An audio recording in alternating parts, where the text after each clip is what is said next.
Hello बच्चों, हम लोग वेक्टर्स का जो कि चैप्टर नंबर 3 में मोशन इन प्लेन का जो 60-70% पार्ट है उसके न्यूमेरिकल्स करेंगे 20 मिनट्स के अंदर। ध्यान रखिएगा, वेक्टर बहुत ही क्रूशियल चैप्टर है आपका और इसको समझना जरूरी है क्योंकि 11th में भी साथ में रहता है, 12th में भी है। जहां तक आप फिजिक्स पढ़ेंगे वेक्टर आपके साथ रहेगा। तो चलिए, अच्छा, वेलकम टू अरविंद एकेडमी। मैं हूं अरविंद सर, मुझे 25 साल से ज्यादा का टीचिंग एक्सपीरियंस है, इसीलिए बोलता हूं easy physics with Arvind sir. तो चलिए स्टार्ट करते हैं। न्यूमेरिकल्स इन 20 मिनट्स, चैप्टर आपका वेक्टर्स रहा। अब देखिए, कई बच्चों को रहता है इसका पीडीएफ मिल जाए, तो अब आप अरविंद एकेडमी ऐप को डाउनलोड कर लीजिए, उसके स्टोर सेक्शन में जाइएगा, यहां आपको फ्री पीडीएफ मिल जाएंगे, आप क्लिक करके डाउनलोड कर सकते हैं। तो अरविंद एकेडमी ऐप डाउनलोड करें, स्टोर सेक्शन में जाकर चेकआउट करें। चलिए पहला सवाल लेते हैं। लिखा है a force of 4 Newton is needed eight an angle of 60 degree from the vertical, है ना। फोटो बना देते हैं। ये देखिए क्या एक फोर्स है और वर्टिकल से 60 डिग्री का कहानी है इसमें, ध्यान रखिएगा। Find out it's components along horizontal and vertical direction. इस डायरेक्शन में मैं इसको चाहूं तो एफ एच लिख सकता हूं और इसको चाहूं तो वर्टिकल के लिए एफ वी लिख सकता हूं। अब कई बच्चे जल्दी में गलती क्या करते हैं कि उनके दिमाग में चढ़ा होता है, क्योंकि पढ़े कैसे रहते हैं, ये एंगल पढ़े रहते हैं, जैसे एफ ये है और थीटा ये है, तो ये एफ कॉस थीटा होता है। तो वो सोचेंगे कि मैं हॉरिजॉन्टल कंपोनेंट को एफ कॉस थीटा लिख देता हूं। यही गलती कर जाएंगे, क्योंकि यहां पर जो थीटा है वो थीटा हॉरिजॉन्टल से, जिससे थीटा होता है वाला कंपोनेंट आपका कॉस थीटा होता है। यहां पर एंगल देखिए वर्टिकल से है, तो वर्टिकल से होने की वजह से जो अब आपका हॉरिजॉन्टल कंपोनेंट बनेगा वो साइन वाला पार्ट बनेगा, ये वाला पार्ट एफ साइन थीटा। आप ध्यान रखिएगा कि जिस भी आर्म से आप जो लाइन लेते हैं थीटा वाली, वो कॉस थीटा होती है और उसके 90 वाली साइन होती है। तो उसके साथ वाली ये एफ कॉस थीटा वर्टिकल और ये वाली साइन थीटा, ये गलती हो सकती है, इसलिए क्वेश्चन पिकअप किया है। तो हॉरिजॉन्टल कंपोनेंट क्या रहा, एफ साइन थीटा, क्योंकि जो हॉरिजॉन्टल ये एंगल देखिए वर्टिकल से है। एफ साइन थीटा का मतलब है 4 इंटू √3/2। साइन थीटा की वैल्यू, साइन 60 डिग्री की वैल्यू होती है √3/2, तो 2√3 इसकी वैल्यू हो गई। और दूसरी इसका वर्टिकल कंपोनेंट लेने गए तो वर्टिकल कंपोनेंट हो जाएगा एफ कॉस थीटा, जो मैंने बताया इससे लगा हुआ जो आर्म लेते हो वो F cos theta, 4 into half यानी 2 न्यूटन। और ये आपका एक आंसर ये और दूसरा आंसर ये। इस तरीके से ये सवाल आप बना सकते हैं। तो थोड़ी सी गड़बड़ी ना हो जाए, इसलिए मैंने आपका ध्यान इधर खींचने की कोशिश की है। आइए दूसरा सवाल देखते हैं। At what angle do the forces P plus Q and P minus Q act so that the resultant is this one। किस एंगल पर ये दोनों फोर्स एक्ट करें जिससे उनका रिजल्टेंट ये आ जाए। समझ रहे हैं, मतलब ये एक P प्लस Q है और एक P माइनस Q है। किस एंगल पर ये एक्ट करें जिससे इनका जो रिजल्टेंट है आर वो इसके बराबर हो √3p² प्लस q² के। तो आप जानते हैं कि जो हमारा अगर दो वेक्टर हमको दे रखे हैं ए और बी, उनके बीच का मैग्नीट्यूड निकालने का फॉर्मूला होता है a² plus b² plus 2ab cos theta. अगर ए बी के बीच का एंगल थीटा है तो ये मैग्नीट्यूड निकालने के काम आता है। अब इसका हम इसको अब यहां इसी में वैल्यू पुट कर देते हैं। देखिए जो रिजल्टेंट था वो था √3p² plus q², value put कर दी। अब a की जगह क्या था, a की जगह देखिए पूरा है ये p प्लस q, यहां पर a का मतलब p प्लस q और b का मतलब p माइनस q बेटा। तो ये a आ गया p प्लस q, ये b आ गया p माइनस q और ये ab की जगह p plus q into p minus q into cos theta. बढ़िया। अब आगे बढ़ते हैं, यहां पर क्योंकि रूट रूट है दोनों तरफ स्क्वायर कर दो तो निपट गया रूट। यहां 3p² प्लस q² आ गया, इसको ओपन जब आप करेंगे ये p प्लस q का square plus p minus q का स्क्वायर और a plus b into a minus b होता है a square minus b square, तो 2p² minus q² into cos theta.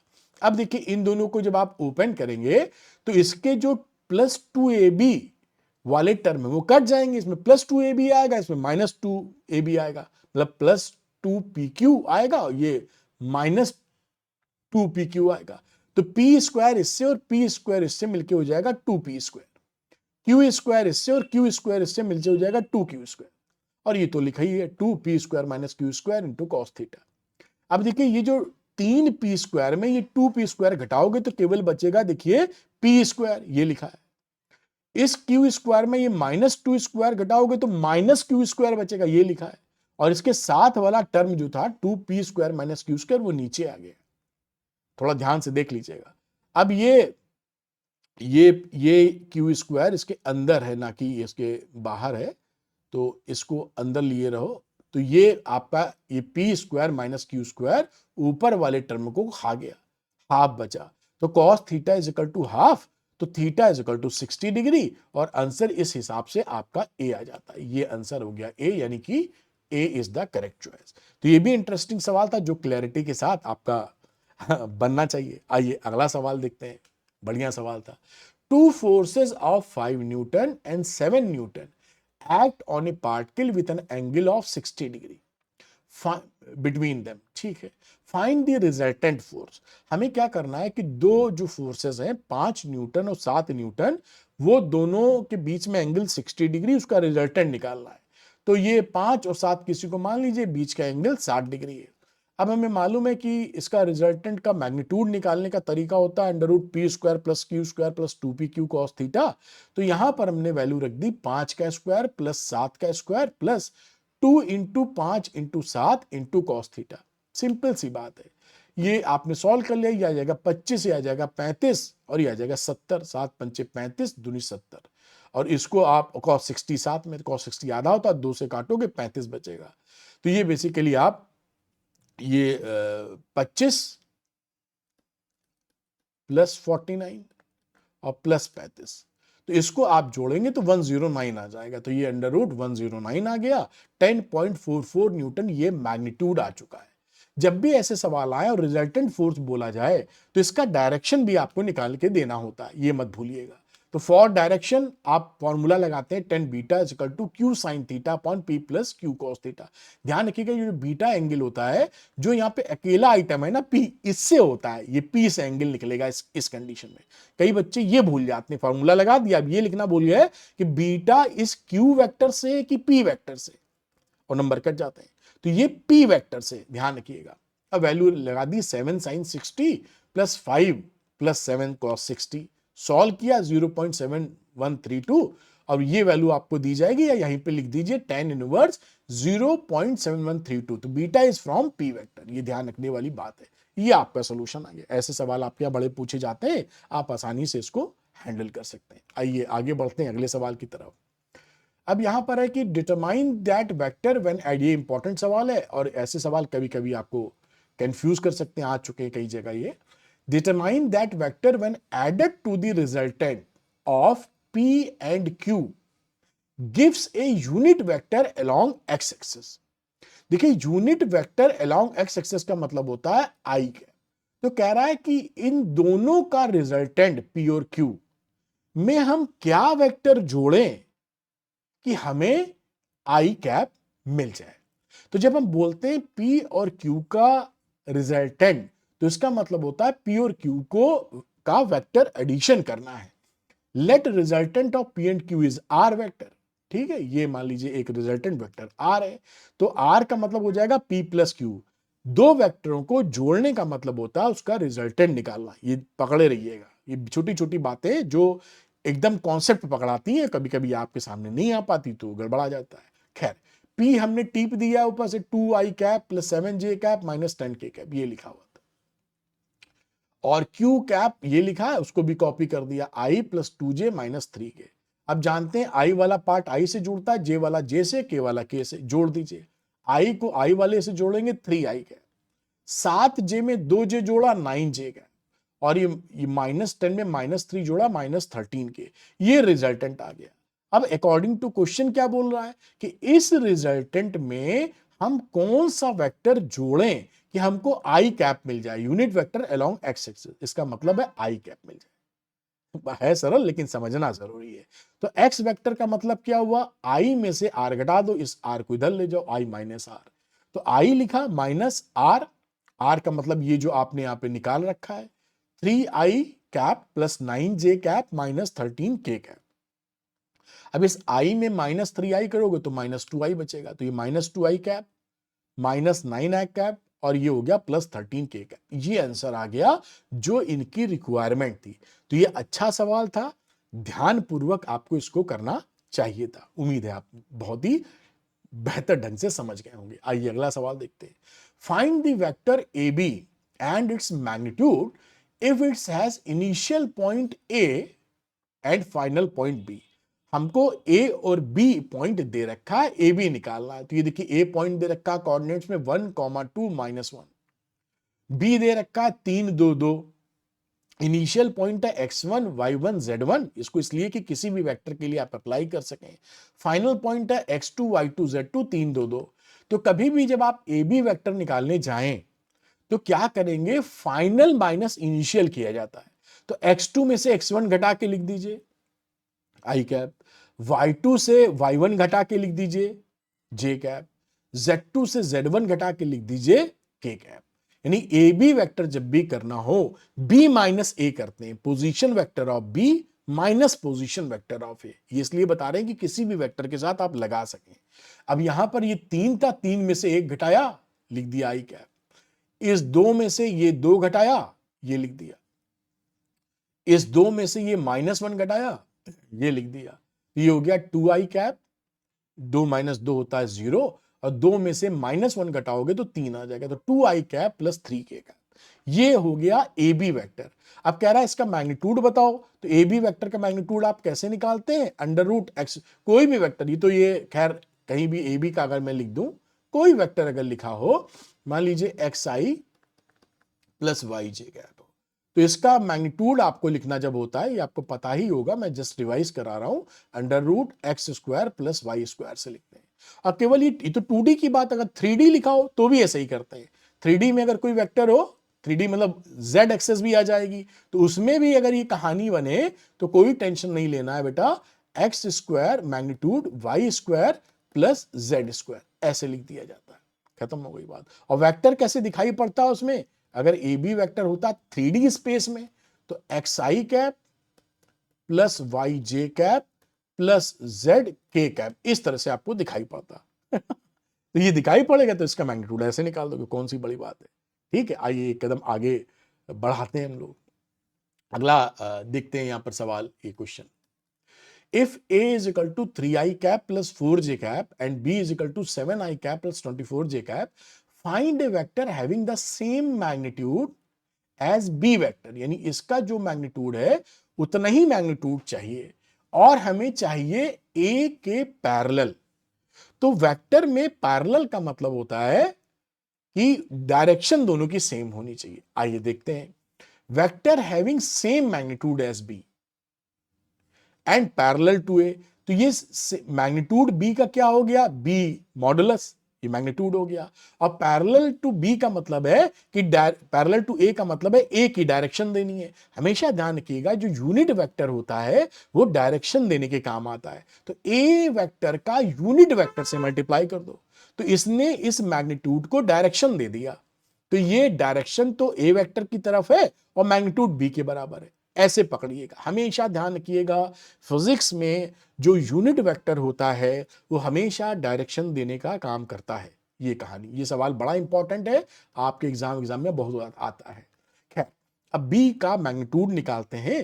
तो b का मैग्नीट्यूड x² प्लस y² यानी 7 का स्क्वायर प्लस 24 का स्क्वायर, निकालोगे 25 आ जाएगा, कोई बड़ी बात नहीं। अब a का यूनिट वेक्टर निकालना है, यानी a वेक्टर को उसके मैग्नीट्यूड से डिवाइड करना है। तो ए वेक्टर कितना है, यहां पर 3i cap plus 4j cap under root, इसका मैग्नीट्यूड तो 3 स्क्वायर प्लस 4 स्क्वायर, जो कि हो जाता 5। पाइथागोरस में हम लोग इतनी बार लगा चुके हैं कि रट चुका है। 1/5 3i प्लस 4j, ये ए कैप है, ये ए कैप भी मिल चुका है, बी का मैग्नीट्यूड, दोनों को वैल्यू पुट कर दो। अब तो रिक्वायर्ड वेक्टर क्या है, बी वेक्टर का मैग्नीट्यूड इंटू ए कैप। तो ये 25 आ गया, ये मैग्नीट्यूड बी का, और ए कैप का मतलब ये जो वैल्यू लिखी थी इसकी, ये वैल्यू यहां रख दी। तो ये 5 ने इस 25 को मार दिया, बचा 5। इस 5 को इससे मल्टीप्लाई कर दो, 5 × 3 15 आई कैप, और 5 × 4 20 जे कैप। ये आपका आंसर आ गया। This question is extremely important, हो सकता है इस बार आपके एग्जाम में आ जाए, इस टाइप का पक्का आएगा, अब आता बहुत है। खैर आगे बढ़ते हैं। Two vectors a and b b में देखिए यहां पर अल्फा लिखा हुआ है, आर म्यूचुअली परपेंडिकुलर, दोनों वेक्टर आपस में परपेंडिकुलर है to each other. What is the value of alpha, ये भी एक्सट्रीमली इंपॉर्टेंट है। देखिए जब दो वेक्टर आपस में परपेंडिकुलर होते हैं तो उनका जो डॉट प्रोडक्ट होता है उसकी वैल्यू 0 होती है। बस इसी प्रॉपर्टी का हम लोग फायदा उठाएंगे। अब एक वेक्टर लिखा ये ए 5i cap plus 7j cap minus 3 cap, और बी का मतलब है 2i cap plus 2j cap minus alpha के कैप बराबर 0। अब डॉट प्रोडक्ट भी तो बहुत आसान होता है, आई वाले का आई से, जे वाले का जे से और के वाले का के से। तो 5 का मल्टीप्लीकेशन 2 से, फिर 7 का 2 से, और ये -3 का माइनस अल्फा से बराबर 0। ये वैल्यू आ गई 10, ये आ गई 14, और ये आ गई plus -3 into minus alpha plus 3 alpha बराबर 0। अब ये हो गया 24 प्लस 3 अल्फा बराबर 0, तो अल्फा बराबर -24/3 विच इज इक्वल टू -8। ये आपका आंसर आ गया। देखिए तो ये सवाल बहुत इंपॉर्टेंट है और सरल भी बहुत है। उम्मीद करते हैं बहुत ही बेहतर ढंग से आप इसको समझ पाए होंगे। आइए अगला सवाल करते हैं। लिखा है prove that the vectors this one and this one are parallel.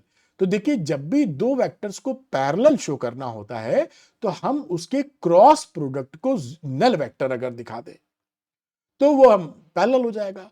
तो अगर बी के पैरेलल वेक्टर है तो ए क्रॉस बी की वैल्यू नल वेक्टर होती है। अब इसी सवाल के माध्यम से मैं कोशिश करूंगा ए क्रॉस बी को निकालना भी आपको सिखा दूं, कई बच्चे इसमें दिक्कत फेस करते हैं।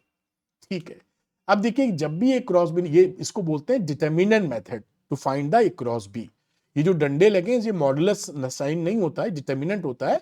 डिटर्मिनेंट एक स्क्वायर मैट्रिक्स का होता है, लेकिन उस सब बात हमें उतनी ज्यादा डिटेल में समझनी नहीं, अपने को तो काम करना है, सीधी सी बात। तो अब यहां पर पहले क्या करोगे, आई जे के लिख दो, पहले तो टीप दो। उसके बाद आप पहला जो ए क्रॉस बी में जो पहला वेक्टर है उसके आई जे के जो कोफिशिएंट्स हैं वो कोफिशिएंट्स यहां मेंशन कर दो उसके नीचे वाली रो में। ये देखिए 2 था तो 2 लिखा, -3 था तो -3 लिखा, -1 था ये तो ये -1 लिखा। उसके नीचे वाली रो में ये बी के कोफिशिएंट्स आई जे के मेंशन कर दो, ये -6, ये 9 देखो, और ये 3। अब ये हमारा फॉर्मेट बन गया, यानी ये एक डिटर्मिनेंट बन गया। अब हमें इसकी वैल्यू निकालनी है। ठीक, इसकी वैल्यू निकालते ही हमारा ए क्रॉस बी निकल आएगा। अगर ए क्रॉस बी हमारा नल वेक्टर आ गया तो यानी दोनों पैरेलल है। आइए देखते हैं इस डिटर्मिनेंट की वैल्यू कैसे निकाली जाती है। तो क्या करेंगे, जब ये बन जाए तो याद कर लीजिए पहले वाले को प्लस, क्योंकि बायो के भी बच्चे रहते हैं, आई वाले plus minus plus alternatively plus minus plus इसकी वैल्यू पुट कर दीजिए। अब जो ये वैल्यू लिखी है ना प्लस आई कैप, वो यहां कॉपी कर दीजिए और एक ब्रैकेट शुरू कीजिए। प्लस आई कैप कॉपी कर, इसको कॉपी किया और लिख दिया। ये चाहे तो आप ऐसे कॉपी करके आप चाहे तो ये ऐसे दिखा सकते, ये कॉपी कर दिया, टिप दिया और ब्रैकेट स्टार्ट किया। करना क्या है, इस प्लस आई कैप से जाने वाला रो और कॉलम भूल जाओ। ये जाने वाली रो है देखिए और जाने वाला कॉलम है, इन दोनों को भूल जाओ। ये 4 एलिमेंट बचे आपके। अब ये जो 4 एलिमेंट है इनका क्रॉस प्रोडक्ट लेते हैं आपस में। ये देखिए क्रॉस प्रोडक्ट लिया 3 का -3 से, 3 का वही 3 का -3 से, बीच में एक माइनस साइन, फिर 9 का -1 से। बढ़िया लिख दिया। अब जब ये हो जाए तब उसके बाद दूसरा ये जो -j कैप है इसको टीप दो, कुछ नहीं करना, फिर वही फंडा लगाएंगे। इससे जाने वाला रो, इससे जाने वाला कॉलम भूल जाओ। रो होता है हॉरिजॉन्टल, हिंदी में बेड़ा, और कॉलम का मतलब होता है वर्टिकल यानी खड़ा। आप समझ रहे हैं। अब ये 4 एलिमेंट हमारे पास बचे, इनका क्रॉस प्रोडक्ट करके यहां लिख दो। तो क्या करेंगे, 2 का 3 से मल्टीप्लाई कीजिए, माइनस साइन लगाइए और -6 का -1 से कर दीजिए। इसकी भी छुट्टी हो गई, वैल्यू अभी निकाल लेंगे। अब बचे तीसरे महाशय प्लस के कैप, इनको टीप दो, कुछ नहीं करना। अब उसके बाद टीपने के बाद इससे जाने वाला रो, इससे जाने वाला कॉलम भूल जाओ। ये 4 एलिमेंट बचे, इनका क्रॉस प्रोडक्ट। तो 9 का 2 से, बीच में माइनस साइन, फिर -6 का -3 से। तो ये देखिए 9 का 2 से, बीच में माइनस साइन और -6 का -3 से। तीनों में यही किया है। अब जब ये काम हो गया, अब इसके में वैल्यू निकालनी है सिंपली, बस वैल्यू निकालते ही काम खत्म। अब देखिए क्या, ये -3 को 3 से मल्टीप्लाई करोगे तो -9 आएगा, ये लिख दिया। ये 9 इंटू -1 है तो -9, ये माइनस पहले से था तो +9, ये देखिए +9 है। ठीक, अब -9 +9 कितना हो गया? 0 हो गया। खैर अब आगे देखते हैं, 3 इंटू 2 6 लिख दिया। फिर यहां -6 इंटू -1 +6 और माइनस लगा है तो -6, ये भी निपट गए, 0 आ गया। फिर ये 9 दुआई 18, ये लिखा है। और ये -6 इंटू -3 पॉजिटिव 18 और ये माइनस लगा है तो -18, ये भी 0 हो गया। यानी वैल्यू आ गई 0 इंटू आई कैप -0 इंटू जे कैप +0 इंटू के कैप। तीनों वैल्यू 0 है तो ये नल वेक्टर हो गया। जैसे ही नल वेक्टर हो गया यानी ए क्रॉस बी को आपने साबित कर दिया है कि ये नल वेक्टर है। इसका मतलब है कि ए इज पैरेलल टू बी, ये प्रूफ कर दिया। तो मैंने ये करना भी इसलिए सिखा दिया क्योंकि कई बच्चे ये क्रॉस बी निकाल नहीं पाते और फिर परेशानी महसूस करते हैं। तो पूरी चीज आपके सामने समेट के मैंने रख दी है। अब ये पूरा 20 मिनट में हो गया है। अब मैं आपको बता देता हूं कि अगर आपको फिजिक्स डिफिकल्ट लगती है तो द्रोणा कोर्स की हेल्प ले सकते हैं। मैंने सारे वीडियो लेक्चर 14 चैप्टर के आपके सरल भाषा में डाले हुए हैं। उसके साथ साथ आपको असाइनमेंट्स, एनसीईआरटी एग्जाम्पल एक्सरसाइज वगैरह के भी वीडियो सॉल्यूशंस मिल जाते हैं, सब बड़ी आसान भाषा में। नोट्स भी मिल जाते हैं। तो अगर आपको द्रोणा की मदद चाहिए, आपको लगता है जरूरत है, तो आप अरविंद एकेडमी ऐप को डाउनलोड कर लीजिए, इसका लिंक डिस्क्रिप्शन में मिलेगा। इसके बाद इसके स्टोर सेक्शन में जाइएगा, वहां द्रोणा दिखाई पड़ेगा, लेकर अपनी पढ़ाई को आगे बढ़ा सकते हैं बिना किसी चिंता के। तो ये वीडियो कैसा लगा मुझे कमेंट करके जरूर बताइए। पसंद आया हो तो लाइक और शेयर कीजिएगा और कमेंट जरूर कीजिएगा, जिससे मुझे समझ में आए कि आप क्या चाहते हैं मुझसे। मैं तो आपको पढ़ाना चाहता हूं लेकिन राइट डायरेक्शन में पढ़ाऊं जिससे आपको फायदा हो। तो अच्छा हाँ, अरविंद एकेडमी चैनल को सब्सक्राइब करना मत भूलिएगा। Thank you very much, wish you all the best.